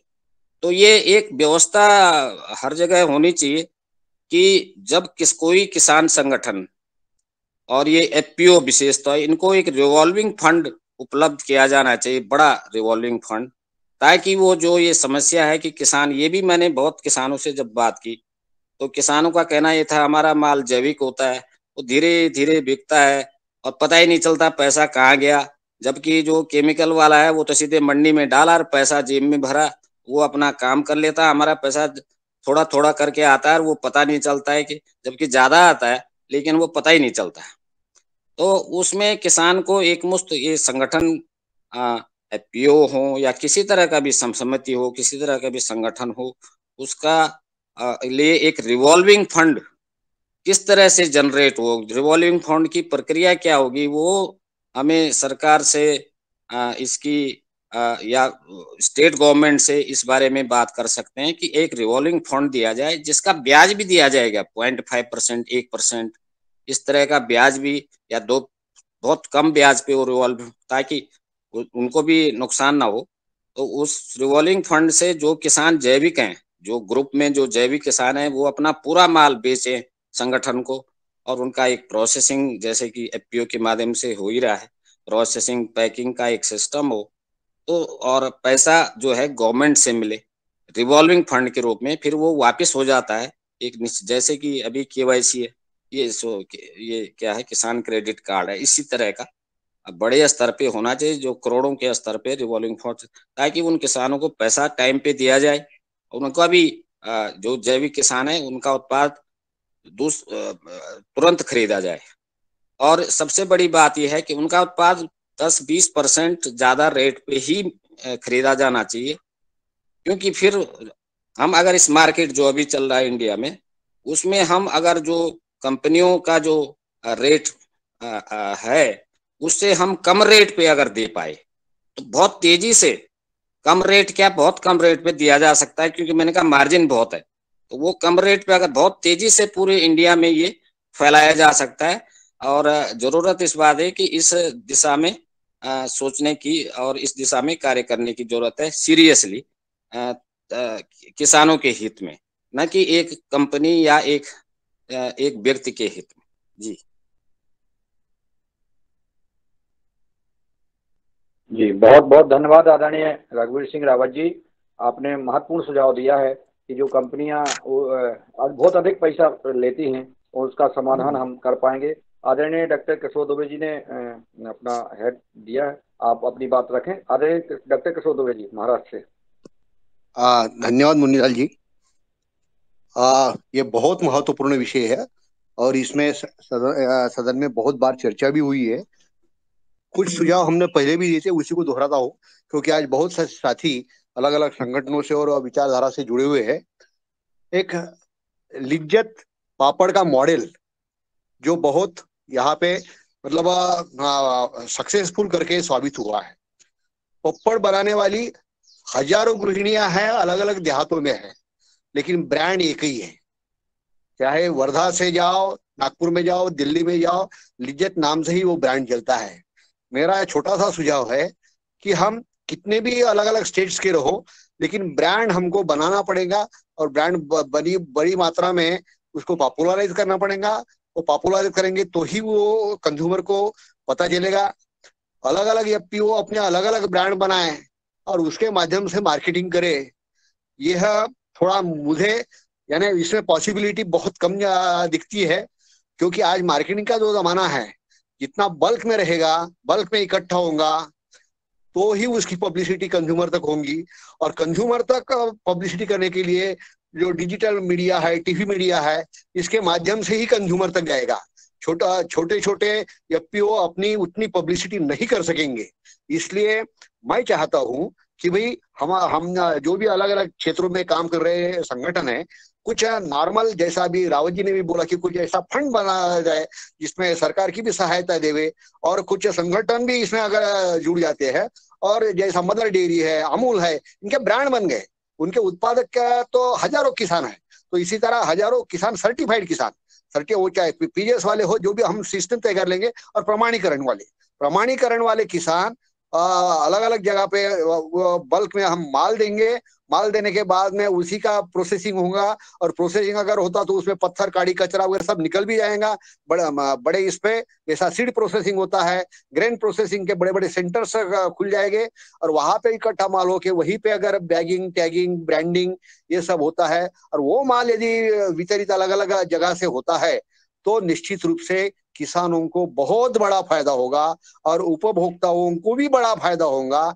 इसके लिए छोटे एफपीओ जो सस्टेन कर सकते हैं वो अपनी जगह पे काम करे, लेकिन हमको लिज्जत है, अमूल है, इस तरह के मॉडल के बारे में भी बड़े गंभीरता से सोचना चाहिए। यही मैं बात रखना चाहता हूँ और मेरे वाणी को विराम करता हूँ। धन्यवाद आदरणीय डॉक्टर किशोर दुबे जी, आपका स्वास्थ्य नहीं है, परंतु आपने सुझाव क्योंकि बात चल रही है तो मैं एक चीज और थोड़ा ऐड करना चाहूंगा। ये बहुत महत्वपूर्ण है। क्या है कि ये तो बहुत बढ़िया है कि एक ब्रांड हो पूरे इंडिया में, सभी लोग जुड़े और एक ब्रांड पर उसको मैनेज करना है, क्योंकि कहाँ कौन जो है केमिकल वाला प्रोडक्ट मिला के बोलेगा मेरा जैविक है, तो वो ब्रांड ही बेकार हो जाएगा। तो ये समस्या आती है ब्रांडिंग में, क्योंकि बहुत जब फैल जाता है तो फिर उसका कंट्रोलिंग सिस्टम भी बहुत तगड़ा होना चाहिए कि जो माल खरीदा जा रहा है वो कैसे पता चले कि ये ऑर्गेनिक ही है, क्योंकि वो सिस्टम बहुत एक यूनिक सिस्टम होता है। पीजीएस में भी इतना स्टाफ और इतना वो नहीं है कि उसको एकदम देखा जा सके। तो एक ही तरीका होता है कि उस प्रोडक्ट को टेस्ट किया जाए। तो अभी तक जो इंडिया में 30, 35, 40 लैब हैं जो कि ऑर्गेनिक प्रोडक्ट का क्या कहते हैं एनालिसिस करते हैं, उनका मैंने देखा तो मिनिमम अगर कम से कम भी एनालिसिस कराएं तो 5,000 रुपये पर सैंपल पड़ता है, जो कि बहुत ज्यादा है। और तो जो आज की जरूरत है वो, जैसे हम मंडी में जाते हैं, मैंने राजस्थान में देखा कि फट से वो लैब करा लो जी, ये सरसों में कितना तेल है, कितना परसेंट तेल है, ये तो वहां पे मंडी में ये फैसिलिटी होगी है। तो इस तरह की लैब और बहुत सरल प्रक्रिया जो कि 100-200 रुपये 500 रुपये लगा के एक पता चल जाए कि इस प्रोडक्ट में कुछ केमिकल तो नहीं है, ये प्रक्रिया सरल होनी चाहिए ताकि बेसिक चीजें जो पता हो कि भाई ये प्रोडक्ट जो है ऑर्गेनिक ही है और बहुत सस्ता हो इस तरह का, ताकि जो भी किसान आए अपना सामान लेके और वो दावा करे कि मैं ऑर्गेनिक हूं, तो तुरंत टेस्ट भी हो सके और हैंड टू हैंड हो सके। इस तरह की प्रक्रिया, इस तरह की मशीन या इस तरह की टेक्नोलॉजी पे काम किया जाना चाहिए। और शायद मुझे एक दफे जी बताया गया था कि पूरी इसमें जी जी काम जी कर रहे हैं कि जी जी रावत जी, मैं बताना जी चाह रहा जी हूँ। सॉरी, मैं इंटरफियर कर रहा हूँ बीच में। मैं बताना चाह रहा हूँ, एक तो देखिए हमारा कितना वृहद अनुभव है। मैं उसको अगर दूर से देखते हुए, उसमें घुस करके नहीं, कि हमारे पतंजलि समूह का जो अनुभव है, ब्रांड के रूप में कह देंगे, सामान को खरीदने के दृष्टिकोण से कह देंगे, तो बहुत सारे अनुभव हैं, बहुत सारे उसमें फेलियर्स भी हैं। ऐसा नहीं कि एकदम से ही अचानक से हम किसी ने सोचा और अचानक से एक ब्रांड खड़ा हो गया और उसकी सारी चीजें भी चल रही हैं। तो बहुत सारे इसमें परिश्रम करना पड़ा, बहुत मेहनत करनी पड़ी। और फिर भी अगर हम जैविक के ऊपर बात करते हैं तो हमारी कॉम्प्लेक्सिटी और ज्यादा हो जाती है।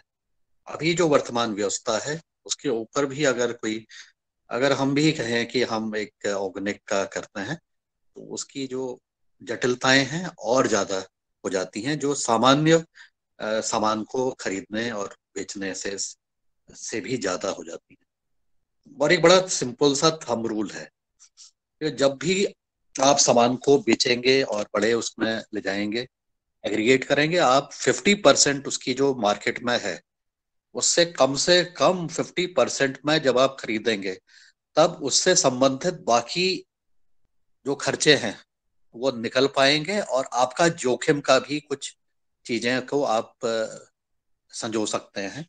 क्योंकि हर एक चीज में जोखिम है। सामान आपका खराब भी हो सकता है, आपका सामान नहीं भी बिक सकता है, एक्सपायर हो सकता है, पैकिंग खराब होने की वजह से वो टूट फूट हो सकती है, हानि हो सकती है। और भी इस व्यवस्था को चलाने के लिए जो स्टाफ की जरूरत पड़ती है, जो गुणवत्ता रखने की जरूरत पड़ती है, उन सबके खर्चे तो जितना बड़ा सोचे बढ़ाएंगे, जितना बड़ा करेंगे, उतना ही उसके अनुपात में उसके खर्चे भी होंगे। कुछ खर्चे बढ़ेंगे, कुछ खर्चे कम होंगे। तो मेरा ये मानना है अपने अनुभव के आधार पर कि ये जो जैविक वाला काम है ये ऑर्गेनिक तरीके से होना चाहिए। और ये इसका जो हमारे प्रिंसिपल हमें करना चाहिए, ये मेरा व्यक्तिगत मानना है, मैं इसमें गलत भी हो सकता हूँ। उसका मेरा ये मानना है कि स्मॉल इज ब्यूटीफुल, छोटा सुंदर है। जो मैनेज किया जा सके स्वयं काफी हद तक के, जिस पर नियंत्रण किया जा सके, ऐसी व्यवस्थाओं को जब कई सारे हमारे संगठन कृषक मिलकर के अपने अपने क्षेत्रों में, अपने अपने जहां उनका नियंत्रण में जहां पर वो कर सकते हैं, जब उस अनुभव से वो पारंगत होंगे, तब साथ मिल करके वो एक बड़े ब्रांड के बारे में सोच सकते हैं। ऐसा मेरा व्यक्तिगत मानना है, मेरा जो मैंने अनुभव किया है, जो मैंने लोगों से बातचीत की है। और इस विषय पर हमारे बहुत सारे हमारे एफपीओ आजकल काम कर रहे हैं। मैं कुछ एफपीओ के जो ग्रुप्स हैं उनका भी मैं सदस्य हूँ, उसमें मेरे पास मैसेज आते रहते हैं, तो मैं उनसे भी सीखने का प्रयास करता हूँ कि जो एफपीओ जिसमें संगठन 300 से लेकर के कई हजार लोगों के जो संगठन हैं, जो कि अपने सामान को एग्रीगेट कर रहे हैं, जो सामान से संबंधित जो अपने उत्पाद से संबंधित तकनीकी जानकारी ले रहे हैं, उसका विपणन भी कर रहे हैं, उसकी ब्रांडिंग भी कर रहे हैं, और कई विक्रेताओं के साथ स्थापित भी कर रहे हैं अपने संबंध, और अपने काम को करने के लिए पैसे का भी मदद ले रहे हैं। तो उनके क्या अनुभव हैं, क्या वो बिल्कुल परफेक्ट हो गए हैं? और इसमें से कुछ एफपीओ बहुत पुराने भी हैं, वो कई वर्षों से उनका प्रैक्टिस चल रही है, लेकिन धीरे धीरे उनको अपने अनुभव वो गेन कर रहे हैं, धीरे धीरे उनके अंदर यह क्षमताएं विकसित हो जा रही हैं, धीरे धीरे उनकी जो कैपेबिलिटी और उनके अंदर जो उनके कार्य करने वाले जो लोग हैं, चाहे वो स्टाफ हो चाहे वो किसान स्वयं हो, उनकी क्षमताओं का भी धीरे धीरे अनुभव आधारित क्षमता वृद्धि और उनका हो जा रहा है, पारंगत होते जा रहे हैं। कुछ चीज में वो पारंगत हो जा रहे हैं और कुछ चीज में उनके अभी भी पेन एरियाज हैं, मतलब यहाँ पर उनको दुख दर्द उनके लगे हुए हैं, जो कि हमारे और किसानों के जैसे होते हैं वैसे ही होते हैं। लेकिन ये बात निश्चित है कि हमारे जो इतने भी एफपीओ के हमारे साथी हैं, धीरे धीरे जो ईमानदारी से काम कर रहे हैं, वो धीरे धीरे आगे बढ़ रहे हैं, धीरे धीरे उनके कदम है। एकदम से किसी ने छलांग नहीं लगाई और वो सब कुछ परफेक्ट हो गया। जो अभी पुराने भी हैं, उनके भी उनको अपनी क्वालिटी मेंटेन करने में काफी क्षमता और मतलब उनकी शक्ति लगती है। तो ऐसा भी अनुभव है। अब इस विषय में जो हमारे किसानी से संबंधित कुछ विषय ऐसे हैं जिसमें हमें तकनीकी जानकारी की और आवश्यकता होती है। मुझे लगता है मेरे अनुभव के आधार पर जो सब्जेक्ट बड़े सेंसिटिव हैं, जैसे वित्त है, जैसे पैकेजिंग है, जिस पर हम बातचीत कर रहे थे, इसमें तकनीकी ज्ञान होना बहुत जरूरी है। और बिना तकनीकी ज्ञान के अगर हम खाली अपने परसेप्शन के आधार पर अगर हम चर्चा करते हैं, तो उसकी जटिलताओं को बिना समझे हुए, तो कई बार हमारे मन में हमें लगता है कि ये काम तो बड़ा आसान है, हमें पैसे ले लेंगे और उसको बांट देंगे। लेकिन ये जितना काम आसान है उतना ही कठिन उसका क्रियान्वयन भी है, और पैसे जैसा काम तो अपने आप में सबसे जटिल काम। और सरकार की जो व्यवस्थाएं बनी हुई हैं, एफपीओ की जो व्यवस्थाएं बनी हुई हैं, और भी जो व्यवस्थाएं हैं, उसमें भी बड़े सावधानी पूर्वक काम करने की जरूरत पड़ती है, बहुत ज्यादा सावधानी। एक पैसे का इधर उधर हेर फेर हुआ तो पता लगा कई सारे आरोप भी लग जाते हैं कि ये घोटाला कर दिया, अध्यक्ष जी ने हमारा घोटाला किया, पैसे लिए और हमें नहीं मिला। ऐसी भ्रांतियां भी हम पैदा कर देते हैं। लोगों के मन में परसेप्शन की बात है, इसमें किसी को रोका भी नहीं जा सकता है। तो इसमें जो भी काम है बड़ा सिस्टमैटिक और छोटे स्तर से अनुभव लेते हुए और विशेषज्ञ की सलाह लेने के उपरांत ही इसमें किया जाए तो यह उचित रहता है। और इस कार्य को करने में पूर्व में जो अनुभव है उनको भी संजोते हुए अगर हम काम करते हैं तो हमारे जो फेलियर की चांसेस हैं वो कम हो जाती। तो यही जो चीजें हैं इन विषयों पर, जो बहुत टेक्निकल नेचर के हैं, सेंसिटिव नेचर के हैं, मेरा अनुरोध है कि इस सदन में हम ऐसे व्यक्तियों को भी आने वाले समय पर बुलाएं। मैं भी उस विषय में प्रयास करूंगा, जो कि इसमें इन्होंने काफी समय लगाया है और इन्होंने इस बारीकियों को समझा है, और समझते हुए लोगों के साथ जो उनका आदान प्रदान हुआ है या लोगों की जो मेंटालिटी हुई है, और मतलब जो जिसको कि पैसा दिया गया है, उसमें किस तरह के जोखिम उन्होंने देखे, क्या क्या जोखिम के उनके प्रकार रहे, और कैसे उन परिस्थितियों से उनका कैसे निपटारा किया गया, और एक सर्वसम्मत ऐसी कौन सी प्रणाली विकसित की गई जिसमें कि सबके लिए एक लेवल प्लेइंग ग्राउंड की तरफ वहां पर लोग काम कर सकें, परफॉर्म कर सकें। यानी किसी को वित्त की जरूरत है तो वो क्या करेगा, उसके लिए क्या क्या कदम है, कदम नंबर 1 से लेके 10 तक के, जब तक कि वो पैसा वापस नहीं हो जाता है तब तक के उनको क्या क्या काम करना है। तो ये काम अपने आप में एक बैंकिंग क्षेत्र में कह देंगे, और अब तो फाइनेंशियल इंस्टीट्यूशंस भी आ गए हैं, और आपके बाकी और भी जो संस्थान हैं, कई सारे संस्थान केवल एफपीओ को, किसानों को लोन देने का ही काम कर रही हैं, या उनको कुछ ग्रांट देने का काम कर रही हैं, इक्विटी ग्रांट देने का काम कर रही हैं। उसमें हर एक विषय में जटिलताएं हैं, इसमें आसान नहीं है। मैंने भी एक ऐसी कंपनी में काम किया जिसमें किसानों को लोन देते थे, तो मुझे मालूम है उसकी कितनी बारीकियां हैं। और जब लोन तो दे दिया, लेकिन उसका वो जब वापस नहीं आया, एक किश्त वापस नहीं आई, तो फिर किस तरह की स्थितियां होती हैं और उसमें किस तरह की स्थितियों से फिर गुजरना पड़ता है। चाहे स्थिति कोई भी हो, अच्छी भी हो सकती है, खराब भी हो सकती है, तो उसमें फिर हमें बहुत सारी चीजों को करना पड़ता है। तो ये सब काम को करने के लिए जो जटिलताएं हैं और उसकी जो प्रक्रियाएं हैं, उसके बारे में पूर्ण रूप से समझ बनाने के उपरांत ही हम इसमें छोटे छोटे जब कदम उठाएंगे, तब जाकर के हम इसमें आगे बढ़ सकते हैं। और इसमें कई तरह की चीजें हैं। कई बार निष्क्रिय भी हो जाते हैं लोग, कई बार और भी कई सारी चीजें उसमें आती हैं। कई बार जो फाइनेंशियल इंस्टीट्यूशंस हैं, उनकी तरफ से भी शिथिलता होती है। तो ऐसा करते हुए इसमें जो पैसे वाला काम है, उसमें एक अपनी तरह की समस्याएं हैं। इस तरह मार्केटिंग के जो पैकेजिंग मटेरियल है, बिल्कुल सही बात है, जो पैकेजिंग मटेरियल की कॉस्ट इतनी ज्यादा हो गई है, जितना ज्यादा लुभावनी लुभावनी जो बातें होती हैं, जो कंज्यूमर को अच्छी लगती हैं, लेकिन उसकी एक लागत भी तो होती है, एक कीमत होती है। अगर आपको प्रिंटिंग करानी है तो आपको सिलेंडर बनाने हैं उसके। प्रिंटिंग ऐसे थोड़ी हो गई कि आपने अपने कंप्यूटर से निकाला, उसका प्रिंट कर दिया। अगर आपको प्लास्टिक के पन्नी में उसका डिजाइन बनना है, उसमें कई सारी चीजें हैं, उसमें क्या लिखना है, उसको किस तरह का मटेरियल यूज होना है, उसमें प्लास्टिक की यूज होगा या कागज यूज होगा, उसके फायदे क्या है, उसके नुकसान क्या है। जब तक कि इन चीजों की बारीकियों को हम नहीं समझेंगे, तब तक कि हम उसको आगे क्रियान्वित नहीं कर पाएंगे। और जितनी अच्छी क्वालिटी के ले जाएंगे, लागत उतनी ज्यादा बढ़ जाएगी। आपका 20% लागत तो कई बार पैकिंग मटेरियल की ही हो जाती है। जितनी लागत का मूल्य वो है, उससे 20%, 15% पैकिंग मटेरियल, उसकी प्रिंटिंग कॉस्ट। अच्छा, प्रिंटिंग भी आपने क्या कहते हैं कराई, तो आपके पास कितना माल है? आपके पास 100 किलो माल है या आपके पास 100 टन माल है? उसके आधार पर आपका पैकिंग मटेरियल क्या है? 1 किलो का है, 5 किलो का है, 100 किलो का है, आधा किलो का है। उसके आधार पर आपके हर एक तरह के जो वो होंगे, उसके अलग सिलेंडर बनते हैं, उसकी कॉस्ट अलग से होती है, जो कि आपको प्रिंटिंग की कॉस्ट के अलावा है, पैकेजिंग मटेरियल की कॉस्ट के अलावा है। उसके अलावा ये सब चीजों को, और अगर आप किसी डिजाइनर की मदद लेते हैं, उसकी भी लागत आप अलग से रख लिए। उसके बाद बाकी उस मटेरियल को आपने स्टोर भी करना है। उसके बाद उसकी लेबलिंग करनी है कि ये कौन से बैच का है, इसकी कब उसकी पैकिंग की गई है, कब इसका एक्सपायरी हो गई। इसमें आपने लोगो भी लगाना है। अगर लोगो लगाएंगे, जैविक वाला लोगो लगाएंगे, कलर लोगो लगाएंगे, उसकी कीमत अलग से हो जाती है, कलर प्रिंटिंग की अलग से होती है। तो ये सब चीजों को ध्यान में रखते हुए मेरा अनुरोध है कि हम इन विषयों को, बड़े महत्वपूर्ण विषय हैं, और लेकिन इनके बारे में जो एक्सपर्ट है, उनकी राय जरूर सुनी जाए।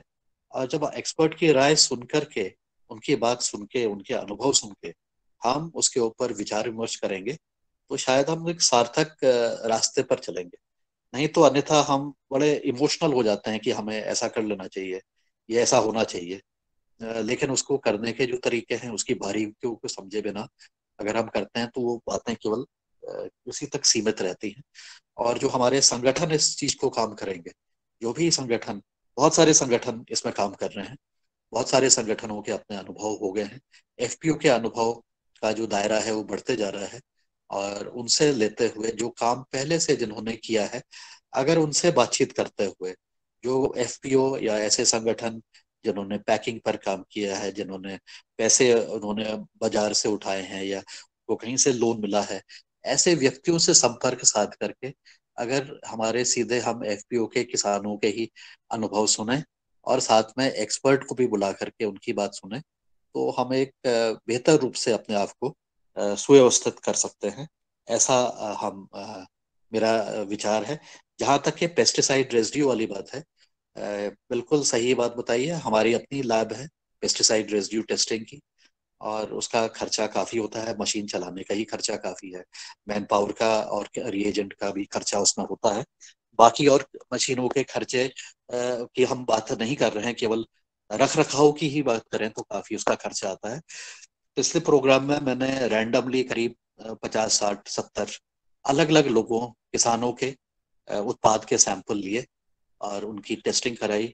उनको देखने का प्रयास किया गया कि भारत के विभिन्न जलवायु क्षेत्रों में और जिन किसानों के वहां से हमने उत्पाद को लिया, सैंपल लिया, उसमें पेस्टिसाइड की मात्रा कितनी आती है। और ये जब मैंने अपने लैब में टेस्टिंग कराई तो मैंने वहां पर नेगोशिएट किया कि ये हमारा अपने घर का मामला है, हमें कंसेशन दे दो, मतलब फ्री में नहीं हुआ हमारे को, तो कम से कम अपनी लागत में करते हुए आप हमें अपना वो बताएंगे तो हम उसका पेमेंट करेंगे। तो पेमेंट किया हमने, अपना आंतरिक ही है, लेकिन जो खर्चे हैं वो तो मिनिमम खर्चे तो देने ही हैं। तो ये जो मशीन के हमारे जो खर्चे हैं और ये सब मिला करके हमने ये पाया, जो 50-60 सैंपल हैं, करीब 20% हमारे कृषकों के सैंपल में कोई ना कोई पेस्टिसाइड था। और उसमें जो सबसे ज्यादा पेस्टिसाइड जो पाया गया, कल कई जलवायु क्षेत्रों में किया, उसमें हमने क्लोरोपायरिफॉस पाया। करीब 20% में सैंपल में लोगों के वहाँ क्लोरोपायरिफॉस। और यहाँ तक के हमारे पर्वतीय क्षेत्र में भी एक किसान ऐसे थे जो कि जैविक खेती कह रहे थे मैं कर रहा हूँ और बहुत अच्छी तरह से कर रहा हूँ, लेकिन जब उनका सैंपल में क्लोरोपायरिफॉस पाया गया तो हमें कुछ नई जानकारी उस विषय पर भी मिली।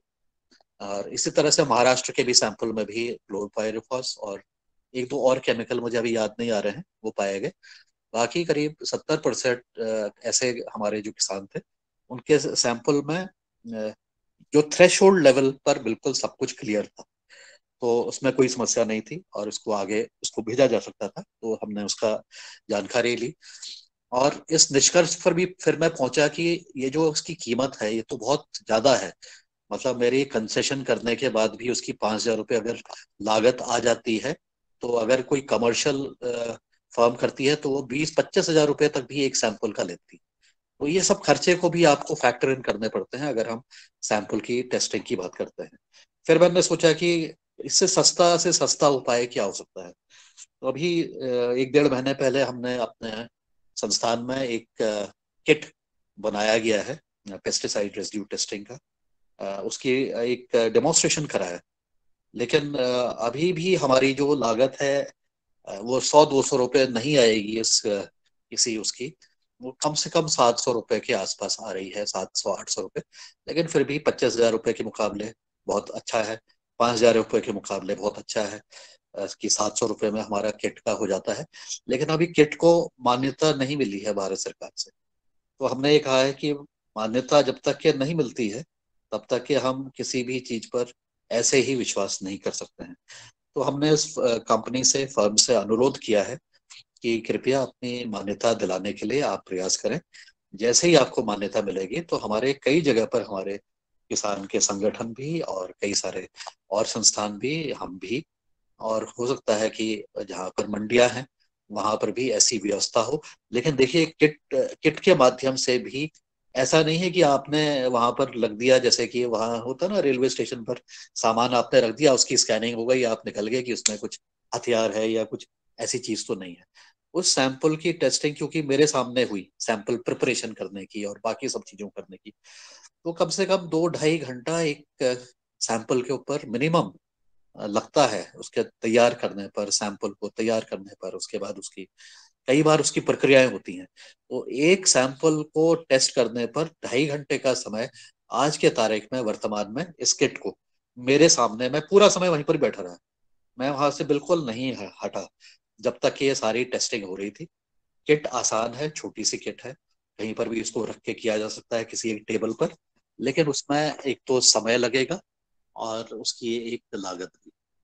तो इस तरह से ये जो हमारी कुछ चीजें, जो तकनीकी चीजें होती हैं, उस पर हमें जब निर्भर रहना पड़ता है तो उसको सारे संपूर्ण रूप से उसको समझने की जरूरत है, और तभी जा करके हम उसमें ना अपनी अपनी कार्य योजना का हिस्सा बना सकते हैं। अन्यथा हमें लगता है कि ये काम आसान है, लेकिन इतना आसान नहीं है। एक एक सैंपल को पेस्टिसाइड रेसिड्यू टेस्टिंग करने पर कम से कम 3-4 घंटा, 4-5 घंटा हमारी लैब में लगा हुआ है, और उसके लिए जो टीम थी उसको लगा करके हमने अपने यहाँ पर खुद, मैंने उसको देख रखा है कि कैसे उसकी टेस्टिंग की जाए। तो ये कुछ विचार थे। मेरा अनुरोध यही था कि इन विषयों पर भी सदन बातचीत करे, चर्चा करें और विशेषज्ञों को ढूंढे। जो लोग काम कर रहे हैं उनको बुला करके उनसे भी चर्चा कराएंगे, तो हम सब लोगों के लिए जानकारी हमें मिलेगी और हम सब लोग इसमें फिर आगे एक ठोस कदम उठा सकते हैं। बस मुझे इतना ही कहना है। मैंने आज बहुत समय ले लिया है। आप सभी को धन्यवाद। ओम नमस्कार। मैं थोड़ा सा 1 मिनट लूंगा। बहुत आपने विस्तार से बात की और सबकी समझ में आया होगा।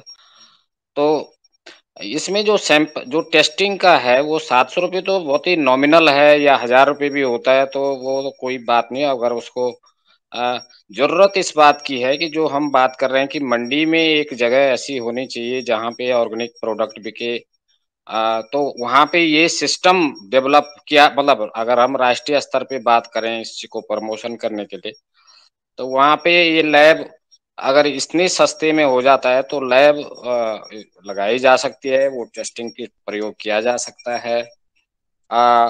अगर उसकी कॉस्ट किसान घटाना चाहता है कि भाई मैं तो 1000 रुपये या 700 रुपये नहीं, एक इंडिविजुअल किसान टेस्ट करना चाह रहा है, टेस्ट करवाता है कि मेरा ऑर्गेनिक है, गारंटेड है, तो वो अपने गांव में जो एक समूह बना लें या 5 किसान मिलके बोलें कि हम गारंटेड कह रहे हैं कि ये जो दाल है मेरी मूंग की ये बिल्कुल ऑर्गेनिक है। तो वो 5 ही मिलके एक सैंपलिंग, इस तरह की भी विधा है कि 5 के सैंपल इकट्ठे ले लें, 5 किसान मिलके बोलें। अगर उनको विश्वास है कि 5 हम, क्योंकि वो आसपास रहते हैं, तो वो 5 सैंपल आ जाएंगे और फिर मिला के फिर उसकी टेस्टिंग होगी, तो वो कॉस्ट 1000 रुपये है तो 200 रुपये पर किसान आ जाती है। तो इस तरह की व्यवस्थाएं अगर हों, और ये बड़े स्तर पे भी हो सकता है, मैं जहां तक वो मेरा अनुभव है तो 7000, 5 से 7000 में भी टेस्टिंग हो रही है अच्छी लैब द्वारा।